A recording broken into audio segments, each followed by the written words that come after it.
It was the night of December 16, 1916, in the icy heart of St. Petersburg, Russia. The snow fell in thick sheets, blanketing the city in an eerie silence. Inside the grand palaces of the aristocracy, a plot was unfolding that would shake the very foundations of the Russian Empire. But little did anyone know, the man at the center of it all, Grigory Rasputin, the Mad Monk, was about to face a death so strange, so unnatural, that it would go down in history as one of the most bizarre and mysterious assassinations ever attempted. The conspirators thought they had planned it perfectly. They had poisoned his food, laced his drinks with deadly cyanide. But Rasputin wouldn't die. Instead, he would do something no one had ever expected, something that would leave them all trembling in fear and disbelief. The horrifying tale of the Bhopal gas tragedy. It was a night like any other in Bhopal, India, the capital city of the state of Madhya Pradesh. As the night descended, the streets grew quiet, and the people in their humble homes began to wind down after the day's labor. Little did they know that a man-made disaster was creeping through the air, hidden in a deadly cloud that would change their lives forever. The Union Carbide India Limited, UCIL plant, located just a few kilometers away from the city, was home to dangerous chemicals, the kind of substances that could kill thousands with just a drop or a mere inhalation. The plant was a place where pesticides were produced, but what most people didn't realize was that it had become a ticking time bomb. On the night of December 2, 1984, the workers at the plant were unaware of the lethal gas that was about to escape into the night. At approximately midnight, something went terribly wrong. A leak occurred in the storage tank containing methyl isocyanate, MIC, a highly toxic chemical. The gas slowly began to leak, drifting out of the plant and spreading like a malicious fog, seeping into the surrounding neighborhoods. It began as a faint odor, a smell that hung in the air and carried a strange sweetness. People were going about their evening rituals, unknowing of the invisible menace creeping closer. The first signs of trouble came with the residents waking up in the middle of the night, coughing violently, gasping for breath, and clutching their throats. What they didn't know yet was that the very air they were breathing was slowly strangling them from the inside out. As the cloud of toxic gas spread, panic began to set in. Those who were awake realized something was horribly wrong. A few rushed outside for fresh air, only to be met with the same burning sensation in their lungs. Children started to cry, some fainted, while others gasped in silence. People were blind to the danger, unsure whether the world was ending or if it was just another nightmare. By the time the first responders arrived, it was already too late. The gas had already made its way into the slums surrounding the plant, which were filled with families, sleeping in tiny rooms that barely offered shelter from the outside world. The toxic cloud didn't care for the class or age of its victims.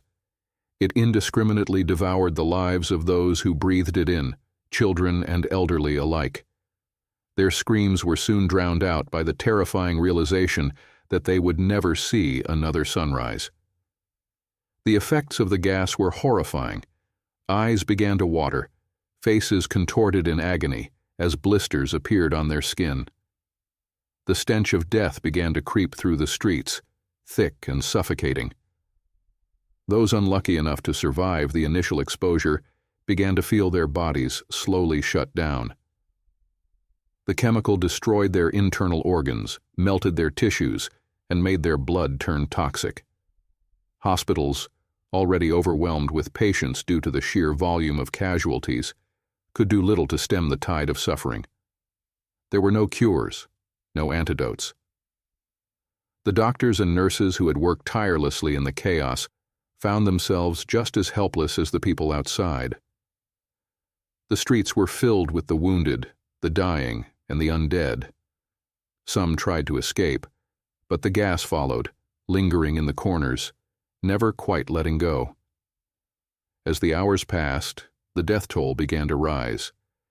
In the days that followed, the full scope of the disaster was revealed. Over 3,000 people had died in the immediate aftermath. Thousands more would later succumb to the lingering effects of the gas, their bodies weakening and succumbing to various forms of cancer, respiratory failure, and other chronic diseases linked to the exposure. But it wasn't just the physical suffering that haunted the survivors. The horror continued in the aftermath as families began to piece together the events of that night. They learned that the disaster was not just a freak accident. It had been preventable. Poor maintenance, cost-cutting measures, and an utter disregard for human life had caused the leak. Union Carbide, the multinational corporation responsible for the plant, had known about the dangerous conditions for years, but instead of addressing them, they chose to ignore the warnings. As investigations were launched, it became clear that the plant was built on the cheap, with aging equipment, faulty safety mechanisms, and a lack of safety training for workers. The workers, who had been exposed to the same dangerous chemicals for months, had complained for years, but their voices had been drowned out. The company had failed to heed their warnings. Union Carbide, after the disaster, tried to shift the blame, claiming that the gas leak was the result of sabotage. However, evidence soon showed otherwise. It was a result of poor management, negligence, and greed. In the aftermath, the Indian government, in a controversial move, agreed to a settlement with Union Carbide, amounting to a mere $470 million in damages, a pittance compared to the true cost of the tragedy. The survivors, those who had lost loved ones, those who had been scarred for life, found that justice was an elusive phantom. Many of them were left to suffer in silence, their pain ignored by the world. For decades, the scars remained, etched into the land, into the people, into the very soul of Bhopal. The city itself had become a haunted place where the winds seemed to carry the whispers of those who had perished that night. For those who lived through it, the memory never faded. Every cough, every breath they took felt like a reminder that the horror could strike again.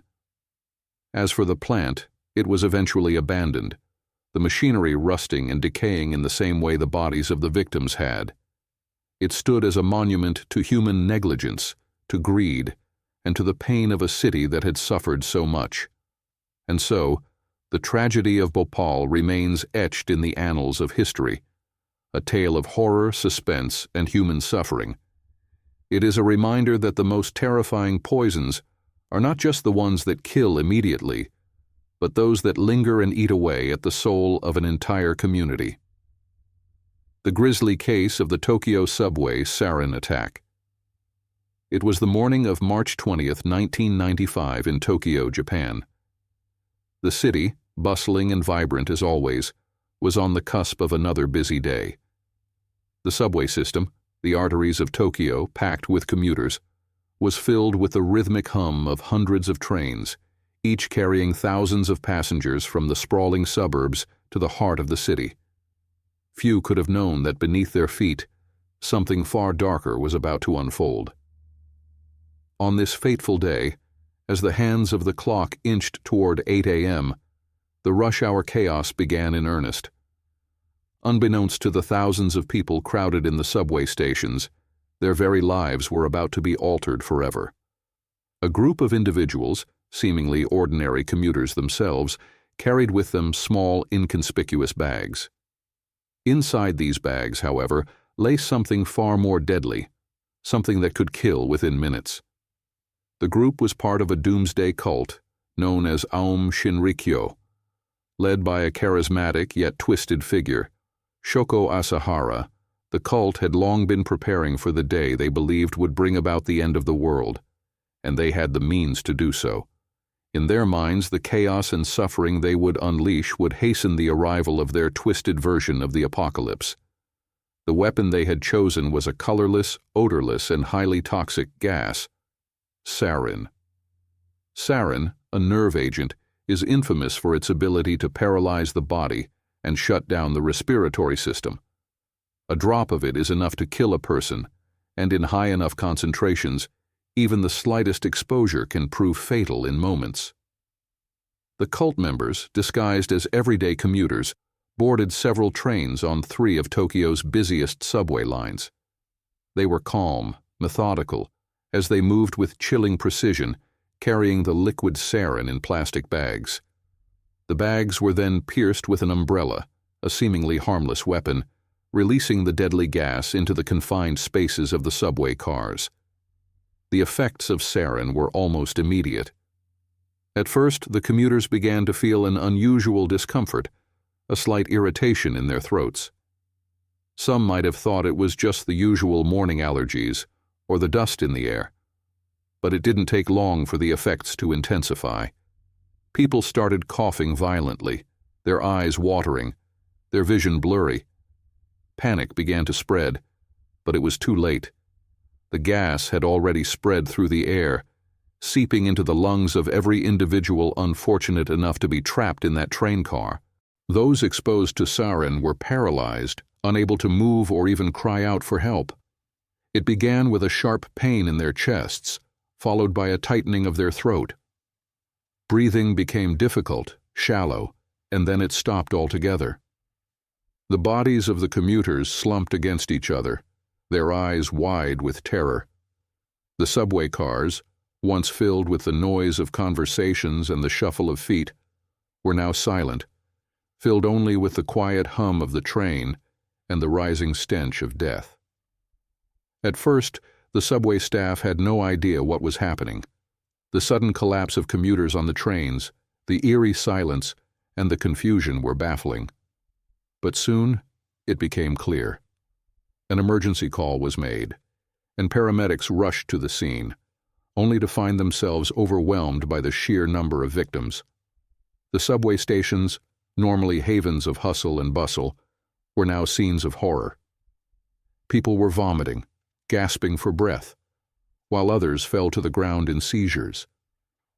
It was a scene out of a nightmare, a world that had turned upside down in mere seconds.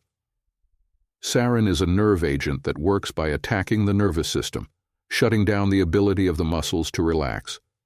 The body becomes overwhelmed, and convulsions follow. The only way for the body to survive is to have access to an antidote. But there was no time for that.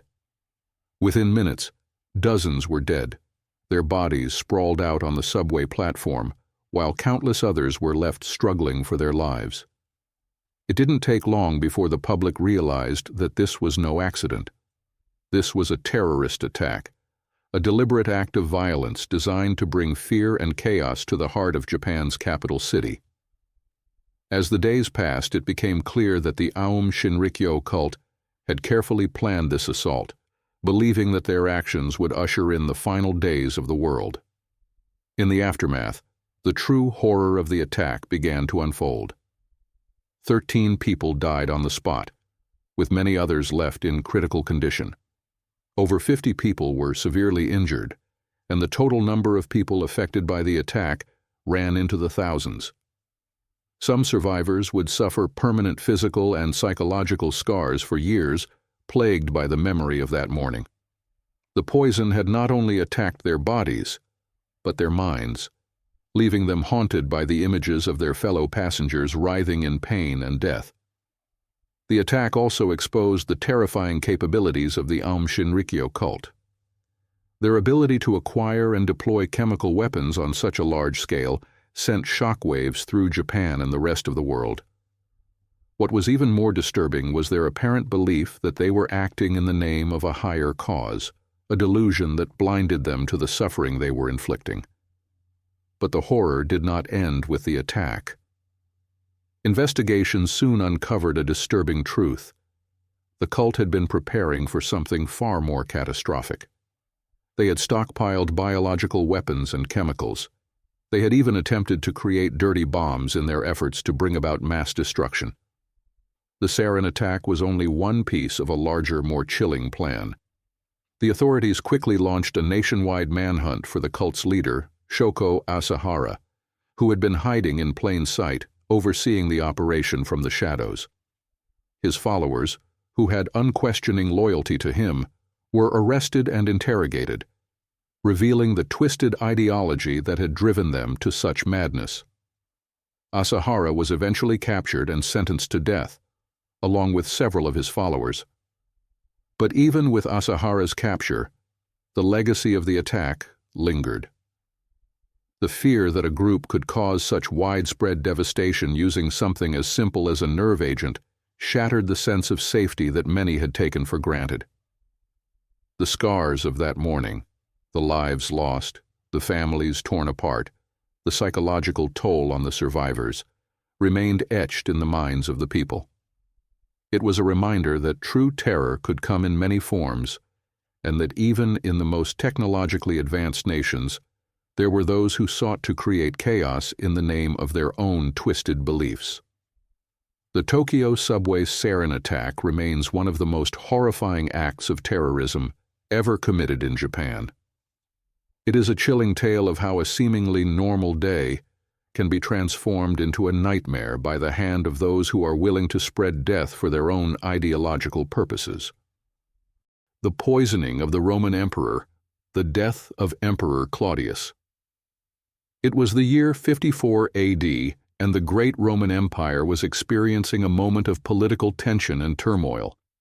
At the heart of the empire, in the magnificent palace on the Palatine Hill in Rome, Emperor Claudius sat at his throne, his mind preoccupied with affairs of state. Though he had long been a somewhat peculiar and timid ruler, Claudius had grown in stature, successfully consolidating power and restoring order to a once racked empire. His reign had been marked by several notable achievements, including public works, military victories, and the expansion of Roman influence. But there was a darker, far more sinister force moving in the shadows of his court, and it was closing in on him. This force was not an invading army, nor a rebellion, but a cold, calculating plot that would come to fruition in the most horrifying of ways. For years, Claudius had been married to Agrippina the Younger, his niece, and a woman whose ambition and cunning were rivaled only by her ruthless drive for power. Agrippina was no ordinary Roman matron. She was a woman who sought not just to secure her own future, but the future of her son, Nero, who she had already groomed to be the next emperor.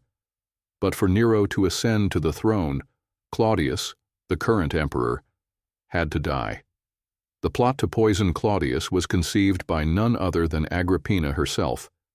But she was not working alone. She had found a willing accomplice in one of the imperial physicians, Andromachus, whose medical training had long been put to use for the benefit of the emperor's family. Agrippina used her influence to get close to him, to gain his trust. It didn't take much convincing for Andromachus to agree to the plan, knowing that a successful assassination would mean vast rewards, and the rise of the powerful young Nero to the throne. The poison chosen for the task was mushroom toxin, a substance that was nearly impossible to detect in the food once it had been consumed. The toxic mushrooms were carefully selected and prepared, hidden within a seemingly innocent dish that Claudius loved, a dish of mushrooms, prepared with butter, and served as part of a banquet. The scene was set on the evening of October 13th, 54 AD. Claudius, the once dominant ruler, sat at the banquet table surrounded by family, officials, and loyal servants. Agrippina sat nearby, watching with an eerie calm. The poison, though tasteless and odorless, was about to take effect, and once it did, the consequences would be devastating. At first, nothing seemed amiss.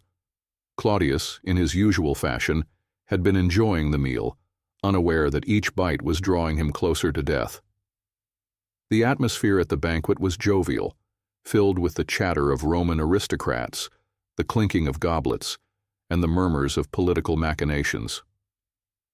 Claudius laughed, nodded, and sipped his wine, unaware that his body was already reacting to the poison.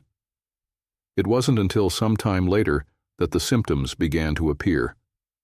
Claudius, a man once robust and capable of handling the demands of the empire, suddenly began to feel a strange discomfort. A wave of nausea overcame him, and his head grew heavy, his vision blurry. He collapsed backward into his chair, his face contorted with confusion and pain. The guests at the banquet looked on in disbelief, some unsure whether the emperor was simply unwell or suffering from something more sinister. Then, as the poison took its full effect, it was clear to all present that the emperor's life was slipping away. Claudius began to gasp for breath, struggling to speak, his throat tightening in an agonizing death rattle. His limbs twitched, spasming uncontrollably. The poison was attacking his nervous system, shutting down his body, one organ at a time. For those few moments, the palace was filled with the chaotic sound of a dying emperor's last breaths. The servants hurried to and fro, attempting to offer assistance, but it was too late. The emperor's body betrayed him. He was slipping away, and the world of the empire was crumbling around him. Claudius, in the midst of a violent seizure, had no idea that his death had been meticulously planned by the very woman he had married, by the woman he trusted. His final moments were a grotesque spectacle of agony and confusion. As his life drained from him, Claudius tried to call for help, but only incomprehensible words escaped his lips. His last breath was drawn in a palace that had witnessed his rise to power, and now his fall from grace. His body slumped forward in death, leaving behind a throne that, by his blood, would soon be occupied by his son, Nero. The court was in chaos, but Agrippina, the woman who had orchestrated the entire plot, remained remarkably composed. Her son, Nero, who had been waiting in the wings for this moment, stepped forward, surrounded by his supporters. He would become the emperor, and Agrippina's long-held dreams would come true. The blood of Claudius, now spilled in the palace, would make way for the new ruler. But what no one could have anticipated was the terrifying nature of the reign that would follow. Nero's ascent to the throne was marred by cruelty and madness. His rule was a spiral of terror, his actions becoming more erratic and violent with each passing year. The man who had once been a charming, innocent boy, molded by his mother's ambition, became a tyrant. He was rumored to have committed horrific acts, including the murders of his own family, and the infamous burning of Rome, which he is believed to have caused in order to clear space for his grand architectural projects. But despite his newfound power, Agrippina herself did not escape the horrors she had helped bring about. She became a victim of her own schemes, falling out of favor with Nero and ultimately becoming one of his many victims. The very son she had worked so tirelessly to place on the throne turned against her, and in a gruesome twist of fate, Agrippina was assassinated in 59 AD, some 5 years after Claudius's death. Nero, now emperor, turned on the woman who had made him ruler of Rome, sealing his legacy with yet another murder. And so the tragedy of Claudius's death, an event that was supposed to mark the beginning of a new era, became just the first of many dark chapters in the history of the Roman Empire. A death orchestrated by a woman's ambition, a poisoning that took a life in its prime, and a world forever changed by a single cold plot. But what lingered the most, even through the pages of history, was the eerie, chilling silence in the aftermath. A silence that hung in the palace, thick and suffocating, as the poison seeped into the very soul of the empire. The death of Rasputin, the poisoning that failed. It was a bitterly cold night in December 1916 in the Russian Empire. The streets of St. Petersburg were coated with thick layers of snow, and a sense of unease hung in the air, as if the city itself was aware of the darkness unfolding within its royal walls. The Romanov family, once the most powerful dynasty in the world, had been in turmoil for years, and the final days of Tsar Nicholas II were rapidly approaching. At the heart of the chaos was a man whose presence had become synonymous with intrigue, mysticism, and scandal. He was a mystic, a healer, and an advisor to the Tsar, but to many he was a curse. His name was Grigory Rasputin, the man who had earned the trust of the Romanovs and, in particular, Tsarina Alexandra. But Rasputin was no ordinary man. He was a figure whose dark reputation had only grown as he entrenched himself further in the royal family's affairs. He had come to the imperial court, claiming to be able to heal the Tsarina's son, Alexei, who suffered from hemophilia, a dangerous blood disorder. Miraculously, Rasputin seemed to have a calming influence on Alexei, and the royal family became enchanted by him. Rasputin's influence grew, and he was soon seen as the Tsarina's confidant and advisor. But to many of the nobles, Rasputin was an unsavory figure, a man of questionable morality and even more questionable methods. His rise to power in the royal court was a source of deep resentment. Rasputin, with his eyes of steel and beard like a wild beast, represented everything that was wrong with the empire in their eyes: the corruption, the decay, and the whispers of revolution. It wasn't long before a group of aristocrats, desperate to rid themselves of the mad monk, began to conspire against him. Among them was Prince Felix Yusupov, a man with a history of being one of the wealthiest and most influential figures in Russia. Yusupov, who felt that Rasputin's influence over the Tsarina and her family was a threat to the empire, had made the decision that the time had come to remove him from the scene, permanently. The plan was simple, yet it would soon reveal just how far Rasputin's legend had grown, and how much horror would unfold that night. It was a dark and snowy evening when Yusupov invited Rasputin to his palace. Rasputin, ever the charmer, accepted the invitation without hesitation, unaware that he was walking into a trap set by those who believed they could rid Russia of the man who had caused so much upheaval. But what Rasputin did not know was that the trap was far more insidious than anything he had ever imagined.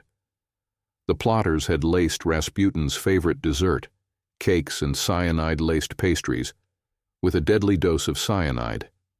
The poison was meant to kill him slowly and surely, leaving no trace. They waited with bated breath as Rasputin dug into the treats, savoring every bite. But to their disbelief, Rasputin continued to eat, showing no signs of distress or illness.